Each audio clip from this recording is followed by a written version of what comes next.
He was left to die in a cold, wet box. His breath, just a whisper. His heart, a faint, desperate flutter against his ribs. This was meant to be the end of his tiny, tragic story, abandoned in the darkness before it had even truly begun. But then, a door opened, and a hand reached in. Was this a second chance? Or was it already too late? To understand how a life so precious ended up in a place so hopeless, we must go back to the seemingly peaceful town of Harmony Creek, Nebraska, and a man named Marcus Vance, a man whose foolish pride and a dark secret purchase would set in motion this heartbreaking chain of events. This story, it doesn't begin with a mighty roar, but with a quiet, greedy whisper. A whispered deal struck in the greasy air of a dimly lit truck stop, miles and miles away from home. In a moment of profound, irreversible foolishness, Marcus bought something he should never have touched, a lion cub. And in doing so, he sealed the tiny creature's fate. Back home, Marcus's initial foolish pride quickly soured into a nagging, difficult problem. He gave the cub a grand name, Simba, a king's name for a tiny, terrified creature destined for a life of shocking neglect. He built a crude cage, in haste, hidden in the back of his garage, a cold, concrete-floored space, far from the prying eyes of his caring neighbors. His wife, Eleanor, she pleaded with him, "Marcus, this is wrong. It's a wild animal, not a plaything, not a toy." But Marcus, stubborn and proud, he refused to listen. For a few short days, the novelty was thrilling. But the crushing reality of caring for a future king of the jungle was a burden far heavier than he had ever imagined. The garage, it devolved into a place of nightmares, a cell of rust and creeping shadows. Simba's diet, it was a travesty. Cheap ground beef, leftover chicken bones, a pathetic, insulting meal for a growing predator. The powerful, deep growl he was born to possess, it withered into a weak, pitiful whimper, a sound that haunted the silence.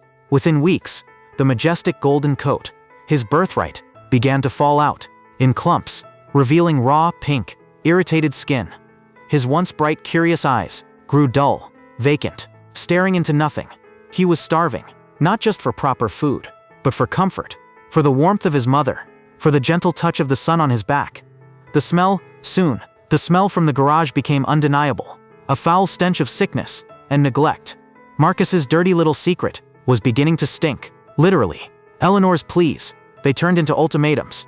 "You have to do something, Marcus. Look at him. You're killing him, slowly." And that's when fear took hold. A cold, gripping fear began to replace Marcus's foolish pride. Fear of being discovered, fear of the law, fear of judgment.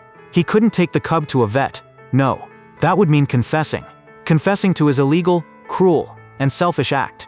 Trapped by his own terrible decision, he chose the coward's way out. He chose the box. And so, we return to that rain-soaked morning, when Dr. Thorne, a man who thought he had seen everything, lifted the lid. His breath, it caught in his throat.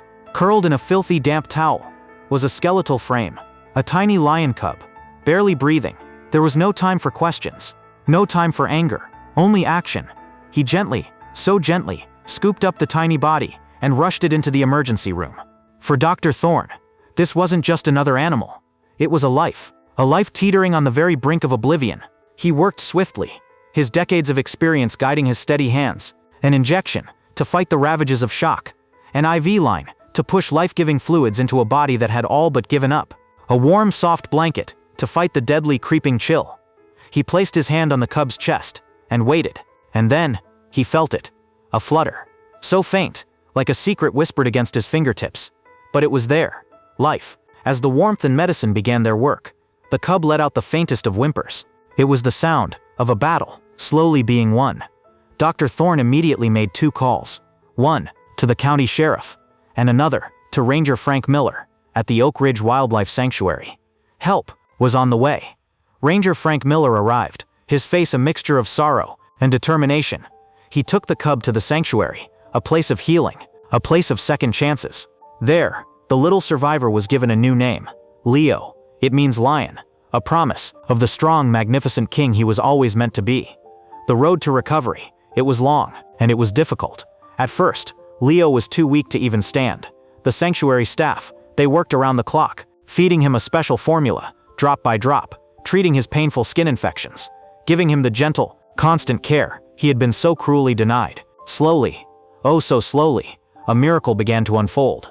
The light, it returned to Leo's eyes, a tiny spark, then a flame. New healthy fur, a soft golden down, began to cover his scarred skin.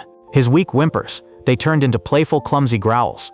Soon, he was exploring his spacious enclosure, chasing leaves, batting at toys, rediscovering the ancient instincts that had been nearly extinguished. He was learning, all over again, how to be a lion. But while one life was being saved, another was being held to account. The law was not idle. The investigation, it was short. It quickly led the sheriff to a nervous, guilt-ridden Marcus Vance. The evidence was overwhelming. The confession, inevitable. The trial, swift. The judge's words, they echoed in the silent courtroom. He called Marcus's actions a profound act of cruelty, born from simple, pathetic vanity. Marcus Vance was sentenced, 6 months in jail, and a lifetime ban on ever owning an animal again. The town of Harmony Creek learned a valuable lesson that day, a lesson about true strength and true weakness. Months, they melted away, and with them, the memory of the cage. Leo, transformed. He was no longer a victim. He was a vision of power and grace, a living sculpture of muscle and golden fur.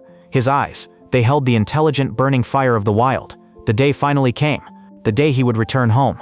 Dr. Thorne and Ranger Miller, they escorted him to a vast protected nature reserve, a kingdom waiting for its king. Ranger Miller, he unlatched the cage door and opened it. For a long moment, Leo stood still, breathing in the scent of true absolute freedom. He took a step, then another, onto the soft earth of his true home. Then, he turned his head and looked back, a long knowing gaze, at the 2 men who had saved him, a look that said everything, without a single sound. Thank you.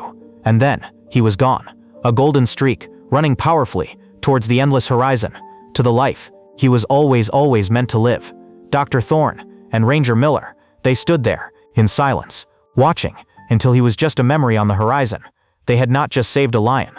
No, they had restored a piece of the world, to its proper, beautiful order. A new sign hangs on Dr. Thorne's clinic door now, a simple message, forged in the crucible of this very story. Every life is precious. Dear friends, thank you. Thank you for sharing in Leo's incredible journey, from the deepest darkness into the brightest light. If his story of survival and hope has touched your heart, please show your support by liking this video and subscribing to our channel. Your support, it helps us continue to share the stories that truly matter.